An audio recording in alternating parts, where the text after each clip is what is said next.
ইন্না ইদ্দাতাশ শুহুরি ইনদাল্লাহি ইসনা আশারা শাহরান ফি কিতাবিল্লাহ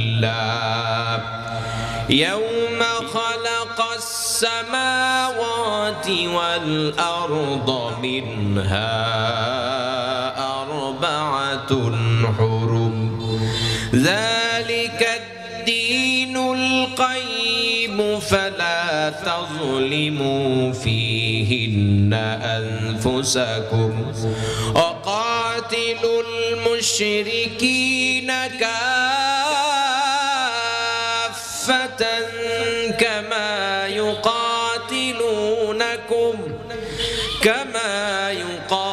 يقاتلونكم كافة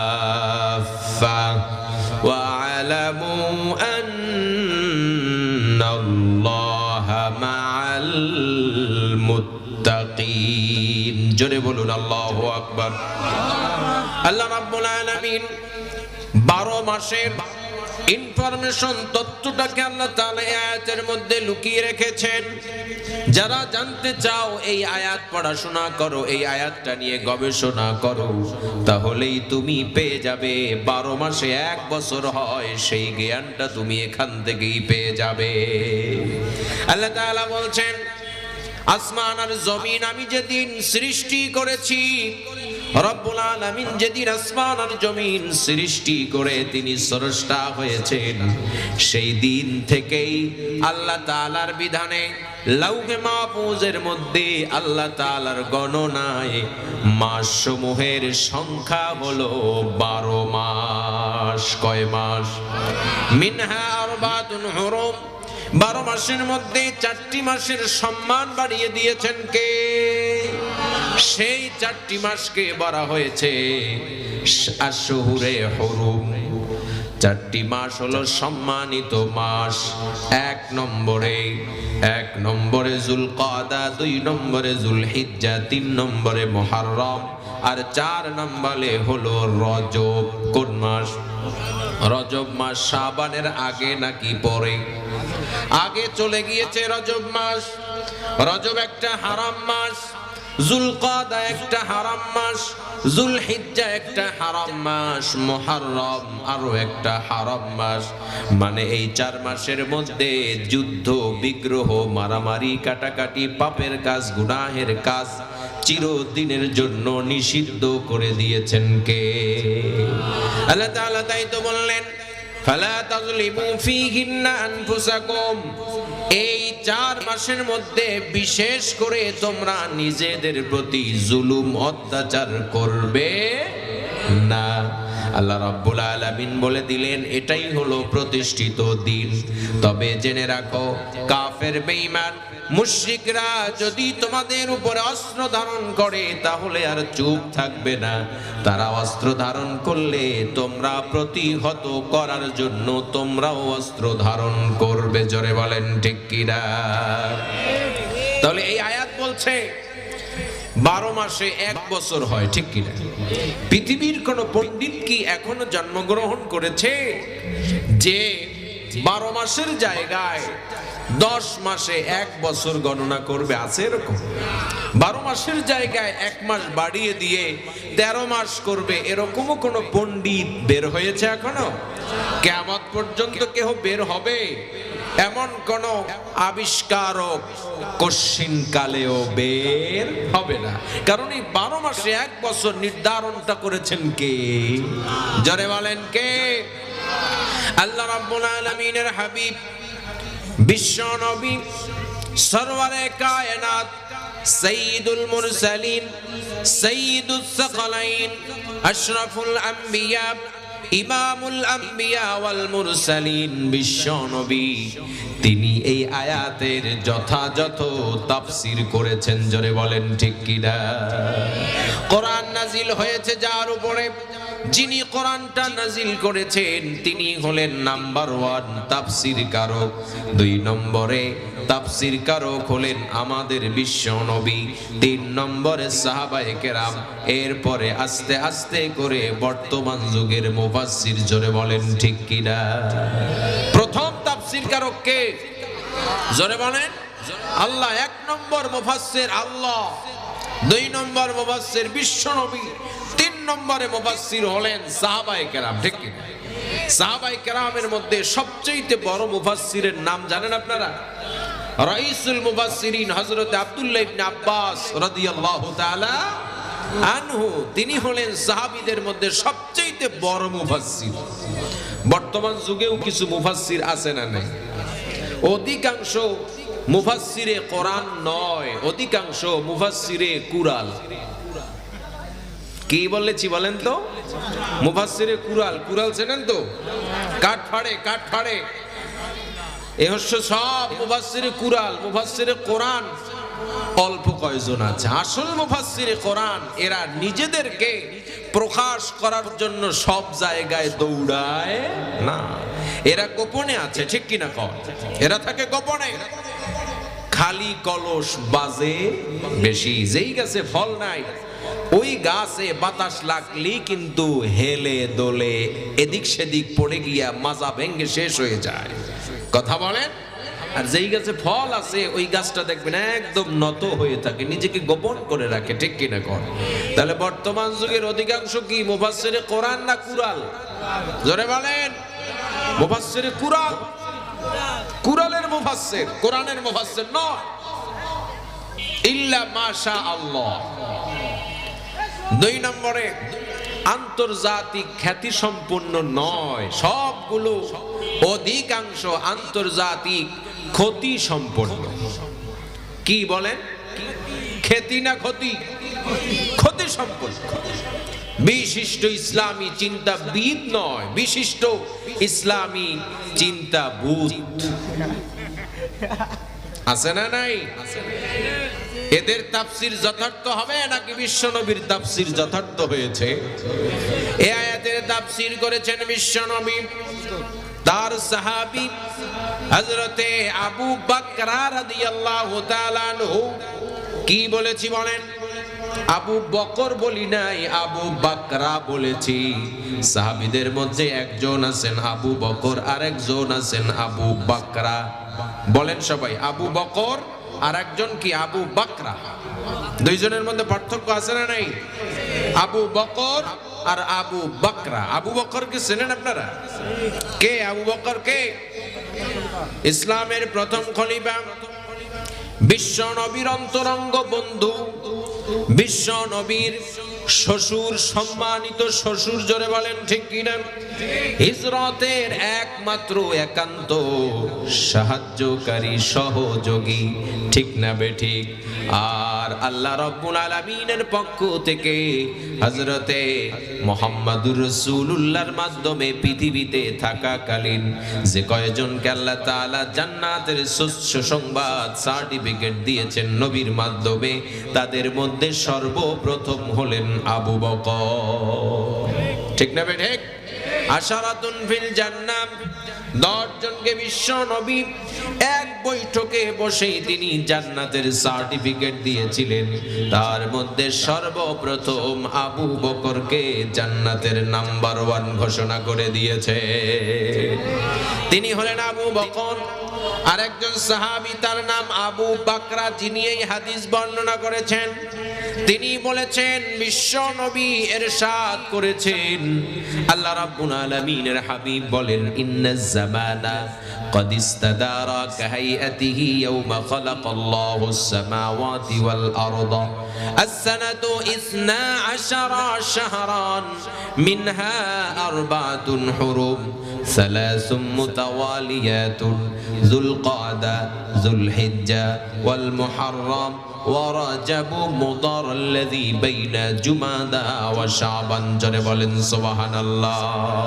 এই আয়াতের তাফসীর করেছেন বিশ্ব নবী। জোরে বলেন কে? বিশ্ব নবী বলেছেন, আল্লাহ রাব্বুল আলামিন যেদিন আসমান আর জমিন সৃষ্টি করেছিলেন, সেই দিন জামানা কাল যেমন ছিল আজকেও তেমন আছে না নাই?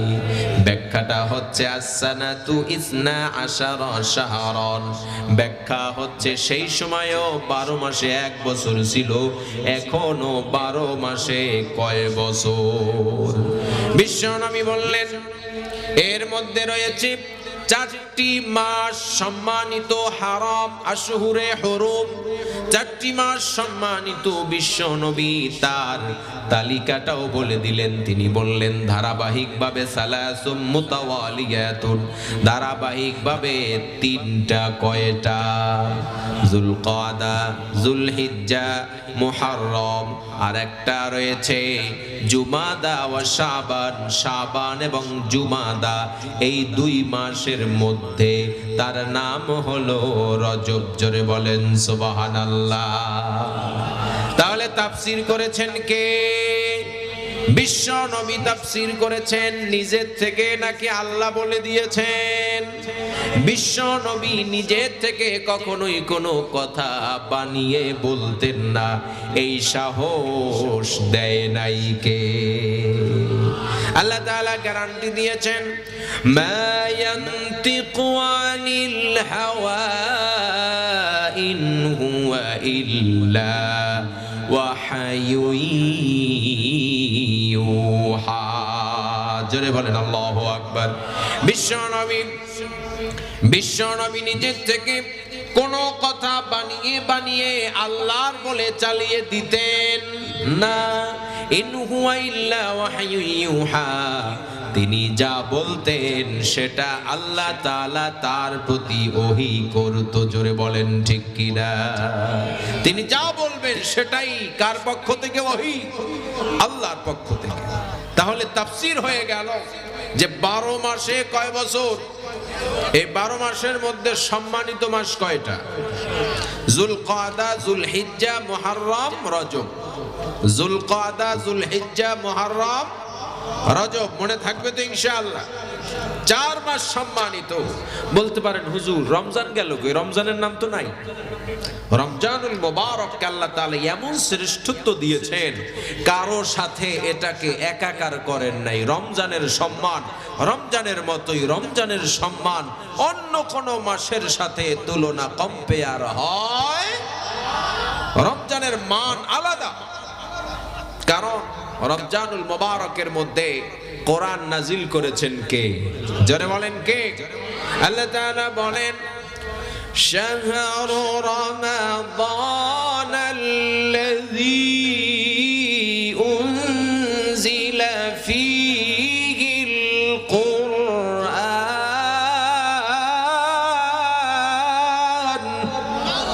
আল্লাহ রাব্বুল আলামিন বলেন, রমজান মাসকে আমি আলাদা সম্মান দিয়েছি, আলাদা মর্যাদা দিয়েছি, দরাজাত দিয়েছি।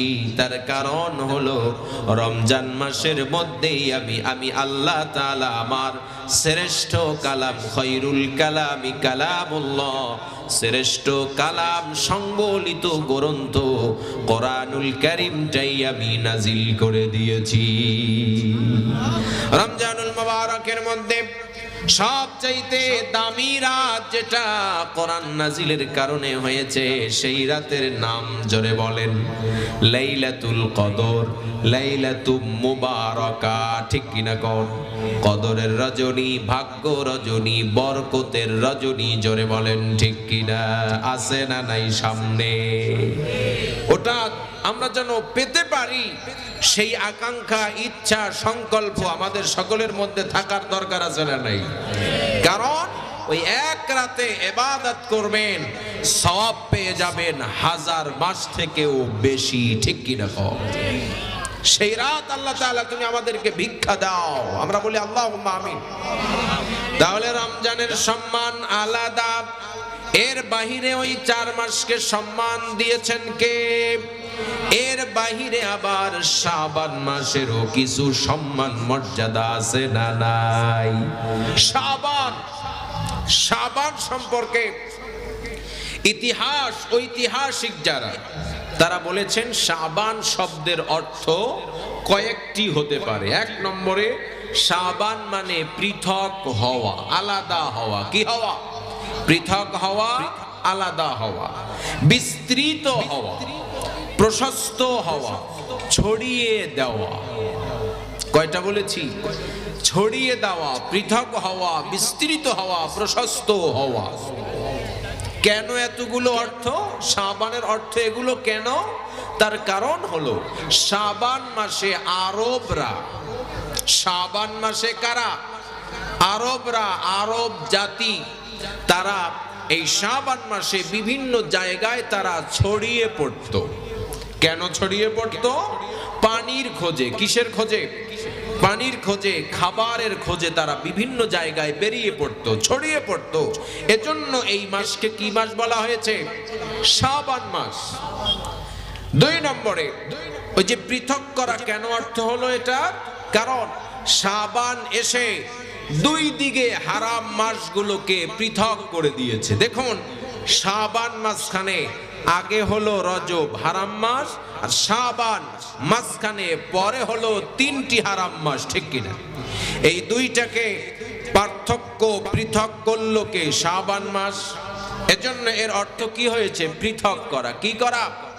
পৃথক করা, ছড়িয়ে পড়া, বিস্তৃত হওয়া। কেন অর্থ হলো? কারণ শাবান মাসে গোত্রপতি, তৎকালীন সময়ে তো গোত্র শাসন প্রতিষ্ঠিত ছিল, ঠিক কিনা?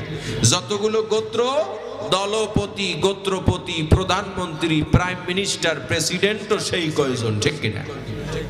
ওই গোত্রপতিরা এই শাবান মাসে বিভিন্ন ধরনের তেরান, রিলিফ, উপঢৌকন, বিভিন্ন খাবার দাবার এগুলো দেওয়ার ঘোষণা দিত। সেজন্য ওই আরবের লোকেরা বিভিন্ন জায়গায় বিভিন্ন গোত্রের কাছে তারা বেরিয়ে পড়তো, ছড়িয়ে পড়তো। এজন্য এই মাসকে নাম দেওয়া হয়েছে শাবান। কি নাম দেওয়া হয়েছে? অনেক ঐতিহাসিক এ মাসকে শাবান আল মুআজ্জম বলেছেন, তার মানে মহান শাবান। কি শাবান? কি মহান শাবান, গুরুত্বপূর্ণ শাবান, দামি শাবান, মূল্যবান শাবান। জোরে বলেন না সুবহানাল্লাহ। শাবান মাস, এটাকে বিশ্বনবী কিভাবে দেখতেন, কিভাবে গুরুত্ব প্রদান করতেন জানার দরকার আছে না নাই? কোন ঐতিহাসিক কি বলল তাতে আমাদের কিছু আসে যায় না। বিশ্বনবী এই মাসে কি করেছেন সেটাই হচ্ছে আমাদের জানার আসল বিষয়, ঠিক না বেঠিক? বিশ্বনবীও এই মাসকে অনেক অনেক বেশি গুরুত্ব দিতেন কি দিতেন না? তিনি গুরুত্ব দিতেন কিভাবে? শুধু মুখে মুখে বলার মাধ্যমে তিনি গুরুত্ব দিতেন না। বিশ্বনবী প্র্যাকটিক্যালি, ব্যবহারিক ভাবে এই মাসকে অনেক অনেক বেশি গুরুত্ব দিতেন। আর তিনি যেই মাসকে গুরুত্ব প্রদান করেন, বিশ্বনবীর ওই গুরুত্ব প্রদানের মাধ্যমে ওই মাসের মধ্যে, ওই দিনের মধ্যে, ওই রাতের মধ্যে মর্যাদা বাড়িয়ে দেয় কে? আল্লাহর হাবিব বিশ্বনবী সাল্লাল্লাহু আলাইহি ওয়াসাল্লাম শাবান মাসকে এতই গুরুত্ব দিতেন। বিশ্বনবী শাবান মাসের মধ্যে এত বেশি নফল রোজা পালন করতেন, এত বেশি রোজা, এত বেশি নফল ইবাদত করতেন। বাকি 11 মাসের মধ্যে এত বেশি নফল রোজা তিনি আর রাখতেন না। বর্ণনা করেছেন তার স্ত্রী, অর্ধাঙ্গিনী, সহধর্মিনী, জীবন সঙ্গিনী হযরতে মা আয়েশা রাদিয়াল্লাহু তাআলা আনহাকে বর্ণনা করেছেন। কারণ একজন পুরুষের বাহিরের খবর, ভিতরের খবর, সব খবর কার কাছে থাকে? স্ত্রীর কাছে। জোরে বলেন, কার কাছে থাকে? বউয়ের কাছে থাকে। এমন কি আপনি প্রতিদিন কতবার বাথরুমে যান এই সংখ্যাও জানে কে? রাতের বেলায় ঘুমাতে গিয়া আপনার ওই ঘুমের মধ্যে কতবার আপনার পরনের কাপড়টা মাথায় আপনি পাগড়ি বানান, এই খবরও আছে কার কাছে? বিশ্বনবী, তাকে আল্লাহ তাআলা এমন মর্যাদা দিয়েছিলেন, এমন সম্মান দিয়েছিলেন, এত সাহস দিয়েছিলেন, এত উন্নত চরিত্র, এত উন্নত খাসলাত দান করেছিলেন। বিশ্ব নবী সাহস নিয়ে বলতেন, ও আমার স্ত্রীরা, আমার ঘরের খবর, আমার বাহিরের খবর, তোমাদের চোখে যা পড়বে সবগুলো তোমরা মানুষের সামনে বলে দিবে। জোরে বলেন সুবহানাল্লাহ। এটা কোনো মানুষের পক্ষে কি বলা সম্ভব? আমরা এখানে যারা এসেছি, কারো বুকের পাটা আছে যা আমি স্ত্রীকে বলে দিয়েছে যে স্ত্রী, আমার ঘরের খবর আমি যা যা করি সবগুলো মানুষকে বলে দাও, এরকম সাহস কারো আছে? জোরে বলেন। যারা বলে নাই তাদের মনে হয় সাহস আছে। কিসের সাহস? আমি এখানে বসেছি বক্তা হিসেবে, আমার ওই সাহস নাই। কথা বলেন। কারণ ঘরের মধ্যে বক্তাগিরি চলে, ঘরের মধ্যে চেয়ারম্যানগিরি চলে, ঘরের মধ্যে প্রেসিডেন্টগিরি চলে। ঘরের চেয়ারম্যান বউ, ঘরের প্রেসিডেন্টও বউ। তার মানে বউয়ের কাছে স্বামীর সব খোঁজ খবর আছে না নাই? বিশ্বনবী তিনিও তো স্বামী ছিলেন। স্বামী হিসাবে স্ত্রীদের কাছে তার গোপন সব খবর আছে না নাই? স্ত্রীরা কোনো কিছু গোপন করেন নাই, সব কিছু তারা খুলে খুলে বর্ণনা করে দিয়েছে। ঠিক না বেঠিক?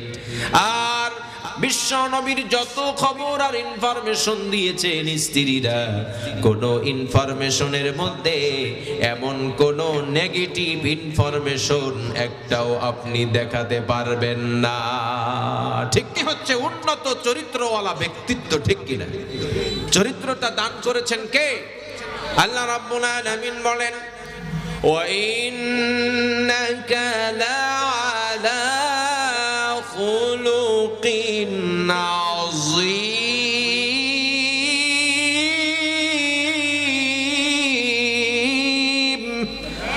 আল্লাহ রাব্বুল আলামিন বলেন, ও নবী, আমার প্রাণ প্রিয় নবী, আমার অন্তরঙ্গ বন্ধু, আমার খলিল, আমার হাবিব, আপনাকে আমি পুত পবিত্র উন্নত চরিত্রের উপরে আমি আল্লাহ প্রতিষ্ঠিত রেখে দিয়েছি।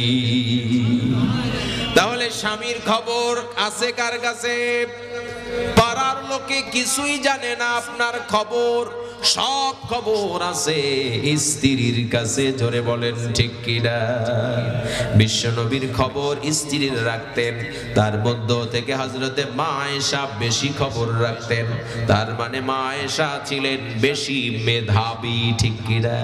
বিশ্বনবী কোন সময় কি করেন সবগুলো তার ব্রেনের মধ্যে, তার স্মৃতির মধ্যে জমা আছে না নাই? 2210টি হাদিস বর্ণনা করেছেন আমাদের মা। সুবহানাল্লাহ। মা আয়েশা এতগুলো হাদিস বর্ণনা করেছেন। সব হাদিসের মধ্যে বিশ্বনবীর সমস্ত খবর আছে না নাই? বিশ্বনবীর দত্ত দিয়েছেন এভাবে। শাবানে বিশ্বনবী কেমন গুরুত্ব দিতেন শাবান মাসের সময়গুলোকে। বিশ্বনবীর স্ত্রী বলেছেন, মা রাআইতু রাসূলুল্লাহ সাল্লাল্লাহু আলাইহি ওয়াসাল্লাম ইস্তাকমালা সিয়ামা শাহরিন ইল্লা রমাদান ওয়া মা রাআইতুহু আকসারা সিয়ামান মিনহু ফি শাবান। বিশ্বনবীর ব্যাপারে মা আয়েশা বললেন, আমি বিশ্ব নবী সাল্লাল্লাহু আলাইহি ওয়াসাল্লামকে রমজানুল মুবারক সারা পুরা মাস, অর্থাৎ শুরু থেকে নিয়ে শেষ পর্যন্ত পূর্ণ মাস সিয়াম পালন করতে আমি দেখি নাই, একমাত্র রমজানে দেখেছি। কোন মাসে? শুধু রমজান মাসে শুরু থেকে শেষ পর্যন্ত সব রোজা পালন করেছেন কে? বিশ্ব নবীর স্ত্রী আবার বললেন, এগুলো তো ফরজ সওম, কিন্তু এই রমজান ছাড়া আমি অন্য কোন মাসে এত বেশি নফল রোজা পালন করতে বিশ্ব নবীকে আমি দেখি নাই যতটা দেখেছি রমজানের পূর্বের মাস শাবানাল মুআজ্জমে। সুবহানাল্লাহ। তার মানে কি বুঝলেন? রমজান মাসে বিশ্ব নবী সবচাইতে বেশি ফরজ রোজা পালন করেছেন। তার মানে শুরু থেকে শেষ পর্যন্ত পুরা মাস তিনি ফরজ সিয়াম পালন করেছেন। ফরজের বাহিরে নফল সিয়াম সবচাইতে বেশি পালন করেছেন কোন মাসে? জোরে বলেন। শাবান মাস। শাবান মাসে সিয়াম পালন করেছেন অনেক অনেক বেশি। সাহাবী এও বলেছেন, কানা রাসূলুল্লাহ সাল্লাল্লাহু আলাইহি ওয়াসাল্লাম ইয়াসুমু শাবানা ইল্লা কলিলা। শাবানের কয়েকদিন বাকি রেখে বিশ্বনবী একদম একটানা নফল সিয়াম পালন করতেন। জোরে বলেন সুবহানাল্লাহ। আমরা কয়টা রেখেছি? একটাও রেখেছি?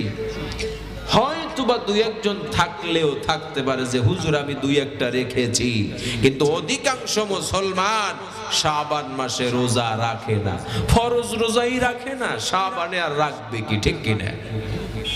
রমজানুল মুবারকে রোজার দিনে জন্মের মতন খায়, ওগুলো কি খাওন খায় না পায়খানা খায়? জোরে বলেন। কুকুরের পায়খানা থেকেও নিকৃষ্ট হচ্ছে রমজানুল মুবারকে বিনা ওজরে দিনের বেলায় খাবার খাওয়া। জোরে বলেন। তো সেই রমজানেই তো রোজা পালন করি না, শাবানে নফল রোজা কে রাখে? আমাদের অবস্থা এরকম কিনা? আমাদের অবস্থা এরকম নয়। এই অবস্থা থেকে ফিরে আসতে হবে। শাবানের 5 তারিখ আজকে। কত তারিখ? আরো এখনো 24-25 দিন আছে না নাই? এই কয়েকদিনের মধ্যে এখনই নিয়ত করব অন্তত অল্প করে হলেও শাবানে আমরা কয়েকটা নফল রোজা রাখবো ইনশাআল্লাহ। শাবানের রোজা পালন করতে গেলে কয়েকটা বিষয় খেয়াল রাখতে হবে। 1 নম্বরে যারা রোজাদার, আল্লাহর ইবাদত কোথায় আছে, আমল কোন জায়গায় আছে, সেগুলো যারা খুঁজতে চান, অনেক মা বোনেরা আছেন কোন জায়গায় কোন ইবাদত আছে শুধু খুঁজতে থাকেন আর শুধু করেন, এরকম অনেক মা বোনেরা আছে না নাই? তাদের জন্য বলছি, অনেক বাবারা আছেন, অনেক মুরাব্বি বাবাজিরা আছেন যারা চান খুঁজতে থাকেন কোন জায়গায় কোন আমল করা যায়, কোন জায়গায় কোন ইবাদত করে রবকে খুশি করা যায়। তাদের জন্য বলছি, আপনি যদি শাবানের রোজা রাখতে চান তাহলে শুধুমাত্র লাস্টের 2-3 দিন বাকি রেখে পুরা মাস আপনি সিয়াম পালন করতে পারবেন। জায়েজ আছে না নাই?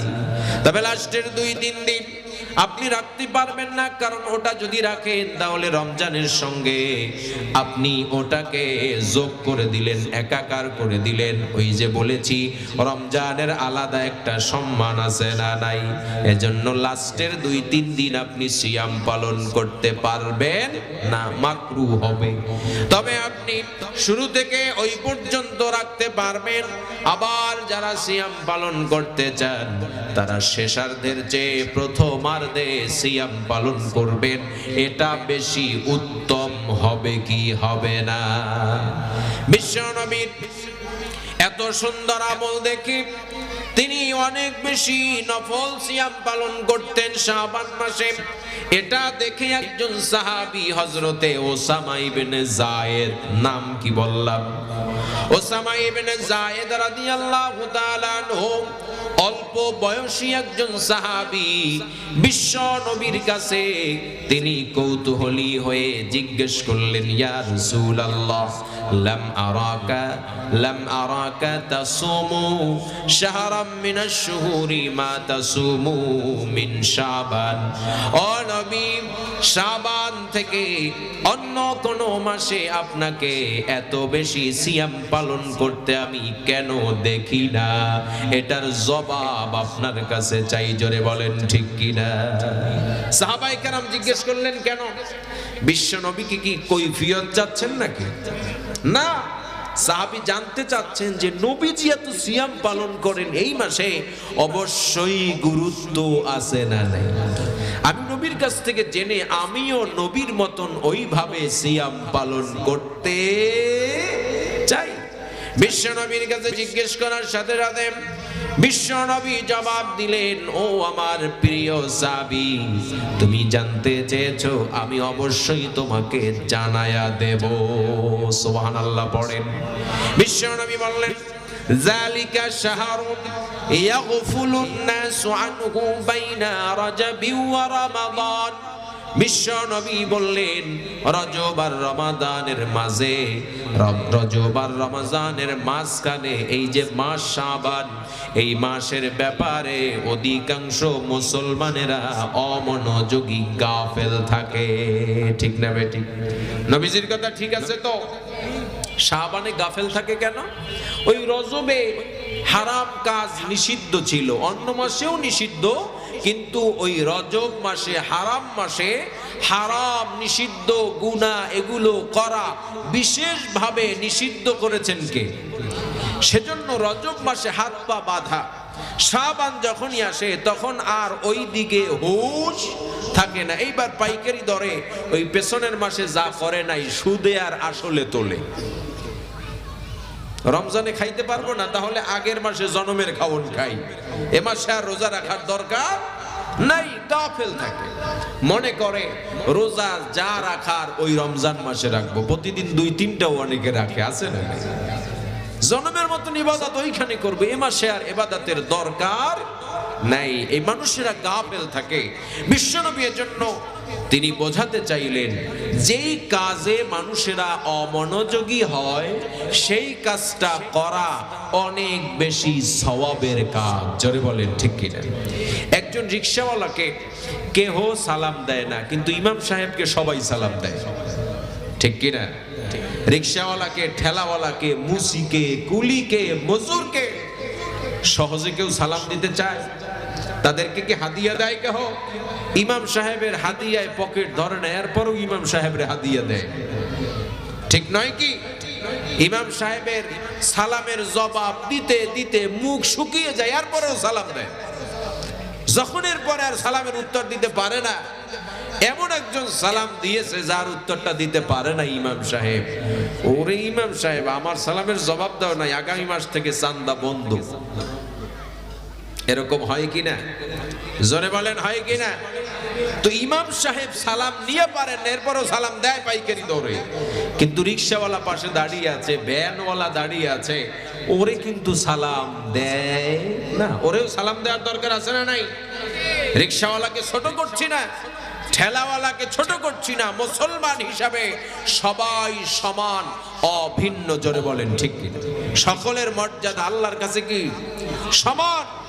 তবে যার মধ্যে তাকওয়া থাকবে, ইন্না আকরামাকুম ইনদাল্লাহি আতকাকুম, তোমাদের মধ্যে সবচেয়ে উত্তম সেই যার মধ্যে আল্লাহর ভয় সবচাইতে বেশি আছে না নাই? স্বাভাবিকভাবে মুসলমান সব সমান। ইমাম সাহেবকে সবাই সালাম দেয়, সভাপতি সাহেবকে সবাই সালাম দেয়, ইমাম সাহেবও সভাপতিকে সালাম দেয়। ওই যে ভয় আছে চাকরিটা যদি যায়, ঠিক কিনা? এই সভাপতি সাহেব জনমের সালাম দেয়। এখানের কথা বলতে পারি না, অন্য অন্য জায়গায় দেখেছি এরকম। সভাপতি সাহেব ও ইমাম সাহেবের সালাম নিয়ে পারে না, বাসায় যায়, ফল পাকড় নিয়ে যায়, যে চাকরিটা যাতে কি থাকে, ঠিক থাকে। সবাইকে সালাম দেয় না, ঠেলাওয়ালাকে সালাম দেয় না। আপনি যদি এই পরিস্থিতিটাকে উল্টিয়ে দেন, যে না রিকশাওয়ালা সেও মুসলমান, সেও সালাম পেতে পারে, তাকে যদি আপনি সালাম দেন, আল্লাহ তাআলা এই দৃশ্য, এই অবস্থাটা দেখছেন কিনা? আল্লাহ তাআলা তখন দেখবেন যে ওই বান্দারে কেউ সালাম দেয় না, এই বান্দা ওই বান্দাকে সালাম দিল, অবহেলিত ব্যক্তিকে সালাম দিল। রিকশাওয়ালার মনটা ভরে গেল যে আমি রিকশাওয়ালা, আমাকে সালাম দিল এত বড় একজন ব্যক্তিত্ব। ওই ব্যক্তি খুশি হয়ে যাওয়া মানে খুশি হয়েছেন কে? সওয়াব এখানে বেশি পাওয়ার একটা সম্ভাবনা আছে না নাই? এজন্য সবাই যেই ব্যাপারে গাফেল, অমনোযোগী থাকে, সেই কাজটা যদি আপনি করতে পারেন, আল্লাহর কাছে সওয়াবের ভাগীদার হওয়ার সুযোগ আছে নাকি নাই?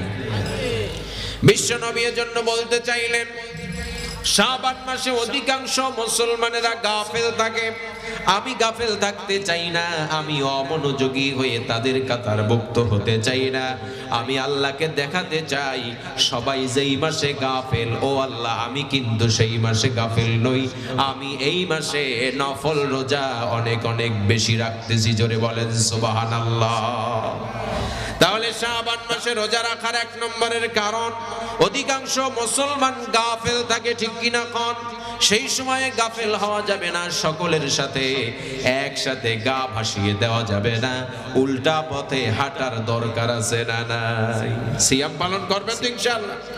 2 নম্বরে বিশ্ব নবী বললেন, দ্বিতীয় নম্বরের কারণ, ওয়াহুয়া শাহরুন তুরফাউ ফীহিল আমালু ইলা রাব্বিল আলামিন। বিশ্ব নবী বললেন, ওয়াহুয়া শাহরুন তুরফাউ ফীহিল আমালু ইলা রাব্বিল আলামিন ফাউহিব্বু আইয়ুরফা আমালি ওয়া আনা সায়েম। বিশ্ব নবী বললেন, সারা বছরে যে আমল বান্দা করে, এই আমলের বার্ষিক রিপোর্টটা পেশ করা হয় শাবান মাসে। জোরে বলেন সুবহানাল্লাহ। বান্দার বাৎসরিক একটা রিপোর্ট আছে না নাই? বার্ষিক একটা রিপোর্ট আছে নাই? ইয়ারলি রিপোর্ট আছে না নাই? সেই বার্ষিক রিপোর্টটা, বান্দার রিপোর্টটা আল্লাহর দরবারে পেশ করা হয় কোন মাসে? হাদিসে আছে না নাই? হাদিস বিশ্বনবীর কথা। বার্ষিক রিপোর্ট শাবান মাসে। নবীজি বললেন, ফাউহিব্বু আইয়ুরফা আমালি ওয়া আনা সায়েম। আমি চাই যে আমার রিপোর্টটা আল্লাহর কাছে সেই অবস্থায়, সেই হালাতে আল্লাহর কাছে পেশ করা হোক যে আমি ওই অবস্থায় রোজাদার। জোরে বলেন সুবহানাল্লাহ। আমরাও কি চাই কিনা যে আমরা রোজাদার অবস্থায় আমাদের রিপোর্টটা আল্লাহর কাছে পেশ করা হোক? এতে আমল নামায় যদি কয়েকটা গুনাহ খাতা থাকেও, আল্লাহ দেখবেন যে এমন অবস্থায় রিপোর্টটা পেশ করা হলো, আমার নজরে, আল্লাহর নজরে তো সব সময় আছে, কিন্তু আনুষ্ঠানিকভাবে আল্লাহর কাছে রিপোর্টটা পেশ করা হলো, আল্লাহ দেখলেন যে বান্দার রিপোর্টে কয়েকটা গুনাহও আছে, আল্লাহ ওর দিকে নজর দিয়ে দেখলেন যে না, বান্দা তো এখন আমার ইবাদতের মধ্যে আছে, সিয়ামরত অবস্থায় আছে, না খেয়ে আছে, আমার জন্য, আমাকে খুশি করার জন্য, যা বান্দার গুনাহ খাতাটা আমি মাফ করে দিলাম। এটা হতে পারে কিনা? দুনিয়ার অবস্থা দেখেন, অফিসার, ম্যানেজার, তার চোখ অনেকে ফাঁকি দিয়ে বেতনটাকে হারাম বানায়, এরকম অনেক কর্মচারী আছে না নাই? কিন্তু যে চালাক কর্মচারী, ও অন্য সময় ফাঁকি দিলেও ওই যে ম্যানেজার যখন আসে, ম্যানেজারের প্রবেশের টাইম যখন আসে, ওই সময় একদম খুব অ্যাটেনশন হয়ে কাজ করে। তার মানে ও দেখাতে চায় যে ম্যানেজার সাহেব, আমি কিন্তু কাজে ফাঁকি দেই না। ম্যানেজার সাহেব এসে যদি দেখে যে বাহ, ছেলেটাকে কি উল্টা পাল্টা ভাবি, ও তো কাজে আছে, ওর প্রতি একটা সফট কর্নার ওই ম্যানেজারের হয় কি হয় না? ওই ম্যানেজার চায় যে আগামী মাস থেকে 200 টাকা বেতন বাড়াই দেব। এরকম হয় কি হয় না? এটা যদি হয় মানুষের ক্ষেত্রে, তাহলে যে আল্লাহ তাআলার মধ্যে 99 ভাগ রহমত আছে না নাই, সেই আল্লাহ যদি বান্দাকে দেখেন যে বান্দা সিয়াম পালন করছে আর সেই অবস্থায় তার রিপোর্টটা পেশ করা হচ্ছে, আল্লাহ তাআলা খুশি হয়ে বান্দার সওয়াব একটু বাড়িয়ে দিতে পারেন না? আমল নামায় যদি গুনাহ খাতা থাকেও, সেই গুনাহ খাতা একটু মাফ করে, ডিলিট করে দিতে পারেন কি পারেন না? জোরে বলেন, পারেন কি না? তাহলে 1 নম্বরে সবাই অমনোযোগী থাকে, সেই সময় আমিও অমনোযোগী না হয়ে আমি উল্টা পথে হেঁটে আমি আল্লাহর কাছে আমি মনোযোগী বান্দা হিসাবে থাকতে চাই। ঠিক না বেঠিক? 2 নম্বরে আমার আমলটা, বাৎসরিক রিপোর্টটা পেশ করা হয় আল্লাহর কাছে, আমি সেই অবস্থায় রোজাদার থাকতে চাই। অনেকে বলতে পারেন যে হুজুর, আপনারা মাইক পাইলে শুধু কথা বলতেই থাকেন। এতদিন শুনেছি ডেইলি রিপোর্ট পেশ করা হয়, উইকলি রিপোর্ট পেশ করা হয়, আজকে বলতেছেন আবার বার্ষিক রিপোর্ট পেশ করা হয়। তিনটাই ঠিক আছে না? ঠিক। ডেইলি রিপোর্ট আছে তো বান্দার, কোন সময় বলেন তো? সকাল আর সন্ধ্যা, সকাল আর সন্ধ্যা। এজন্য সকালের নামাজ আর বিকালের নামাজ, সন্ধ্যার নামাজের গুরুত্ব কম না বেশি? আল্লাহ তাআলা ফজরের নামাজের ব্যাপারে বলেছেন, আকিমিস সালাতা লিদুলুকিশ শামসি ইলা গাসাকিল লাইলি ওয়া কুরআনাল ফাজর ইন্না কুরআনাল ফাজরি কানা মাশহুদা। সুবহানাল্লাহ পড়েন। আল্লাহ তাআলা বলেছেন আকিমিস সালাতা লিদুলুকিশ শামসি ইলা গাসাকিল লাইল, সূর্য যখন হেলে যায় সেই সময় থেকে নিয়ে গভীর রাত, অন্ধকার রাত পর্যন্ত নামাজ কায়েম করো। এর মধ্যে 4 ওয়াক্ত আছে না নাই? আর স্পেশালি আল্লাহ তাআলা বললেন কুরআনাল ফাজর, আর কোরআনের ফজরের কোরআন মানে সালাতুল ফজর, তার মানে হলো ফজরের সময় কোরআনের তেলাওয়াতটা খাটো হয় নাকি লম্বা হয়? জোরে বলেন, খাটো হয় না লম্বা হয়? ফজরের কোরআন তার মানে ফজরের নামাজ। কেন ওখানে লম্বা কেরাত দিতে হবে? ফজরের নামাজটা কেন এত গুরুত্বপূর্ণ? আল্লাহ তাআলা বললেন ইন্না কুরআনাল ফাজরি কানা মাশহুদা, ওই সময়ে ফেরেশতাদের উপস্থিতির সময়। সুবহানাল্লাহ।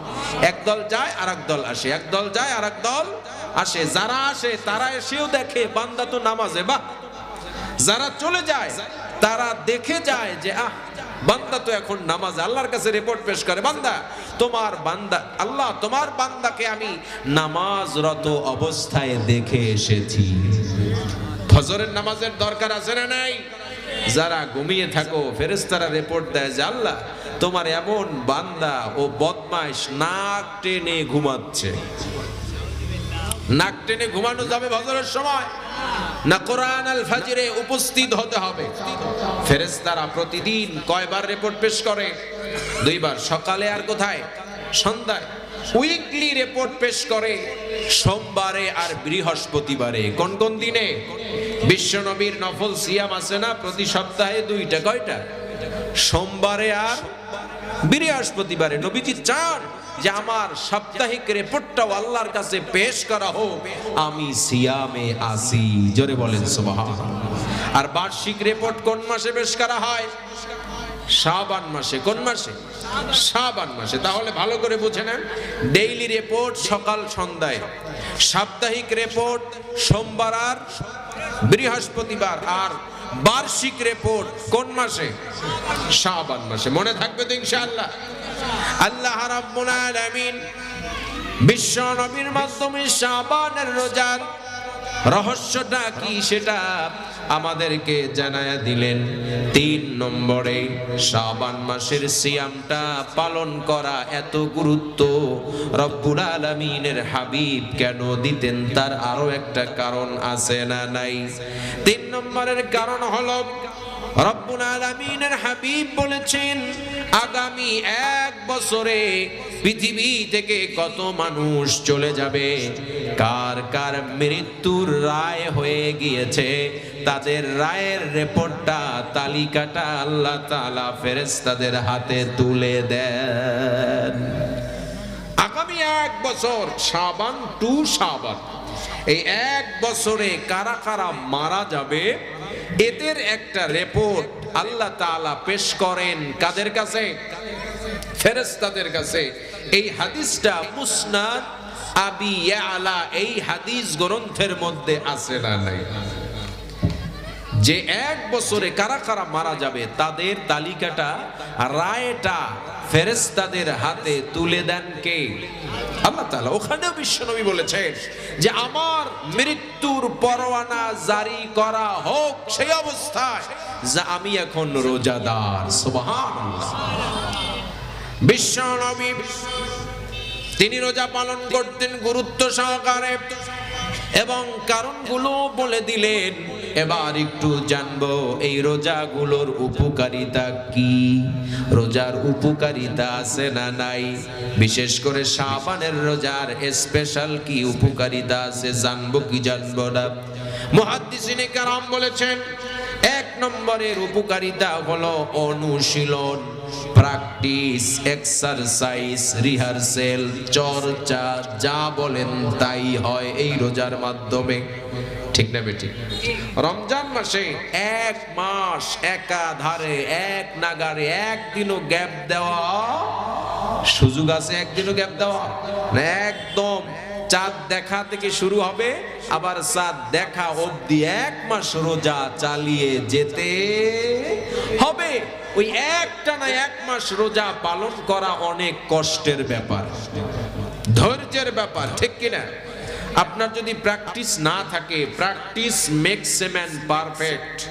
চর্চা করলে, অনুশীলন করলে পরবর্তী কাজটা অনেক সহজ হয়ে যায়। ঠিক না বেঠিক? উদাহরণ দিলেই বুঝতে পারবেন। এই যে কয়েকদিন আগে মেডিকেলে যারা চান্স পেয়ে যারা ধন্য হলো, দেখছেন না আপনারা? এরা পড়াশোনা কম করেছে। একজনের সাক্ষাৎকার দেখলাম যে ফার্স্ট হয়েছে, ও বলেছে যে আমরা প্রতিদিন 17 থেকে 18 ঘন্টা পড়াশোনা করেছি। সুবহানাল্লাহ। 17 থেকে 18 ঘন্টা পড়াশোনা করা কি একটুখানি ব্যাপার? অনেক কঠিন। অনেকে তো এমন আছে যে 17-18 ঘন্টা ঘুমিয়ে কাটায়, আছে না নেই? তো চর্চা মানুষকে উপযুক্ত করে তোলে। কিভাবে? আপনি চূড়ান্ত পরীক্ষা দিবেন, ফাইনাল পরীক্ষা দিবেন, তার পূর্বে টেস্ট আছে। যারা শিক্ষক তারা বুঝতেছেন, ছাত্র যারা তারাও বুঝতেছেন। টেস্ট আছে, পিরি টেস্ট আছে, পিরি টেস্টও আছে, আছে না নেই?